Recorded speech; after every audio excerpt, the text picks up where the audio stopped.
ஆக்கப்பூர்வமான நிகழ்வுகளை அலசி ஆராய் ஒரு களம். RDX திங்கள் முதல் சனிக்கிழமை வரை இரவு 7 மணிக்கு.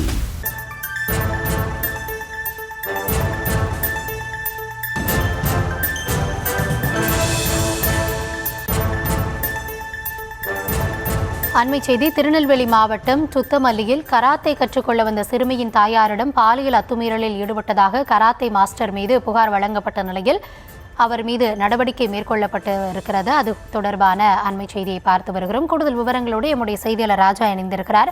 ராஜா, முழுமையான விவரங்களை வழங்கலாம். கௌதமி, திருநெல்வேலி சுத்தமல்லி பகுதியைச் சேர்ந்தவர் அப்துல் வகாப். இவர் பேட்டை, சுத்தமல்லி, கோடீஸ்வர நகர், KTC நகர் உள்ளிட்ட பல்வேறு பகுதிகளில் கராத்தா, துப்பாக்கி சுடுதல் உள்ளிட்ட விளையாட்டுகளுக்கு பயிற்சி மையம் வைத்து நடத்தி வருகிறார். இவரிடம் பல்வேறு பகுதிகளைச் சேர்ந்த சிறுவர் சிறுமியர் பயிற்சிக்காக வந்து படித்து வருகின்றனர்.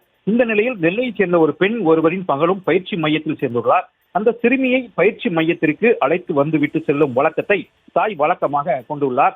இந்த நிலையில் கராத்தே மாஸ்டருக்கும் அந்த பெண்ணுக்கும் இடையே பழக்கம் ஏற்பட்டதாக தெரிகிறது. தொடர்ந்து இருவரும் தொலைபேசி மூலம் பேசி வந்ததாக கூறப்படுகிறது.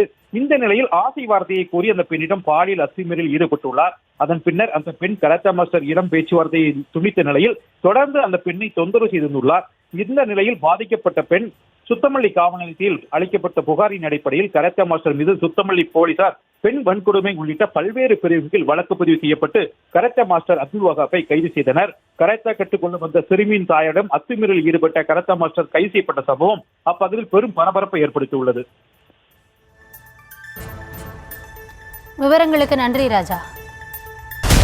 ஆக்கப்பூர்வமான நிகழ்வுகளை அலசி ஆராய் ஒரு களம். RDX திங்கள் முதல் சனிக்கிழமை வரை இரவு 7 மணிக்கு.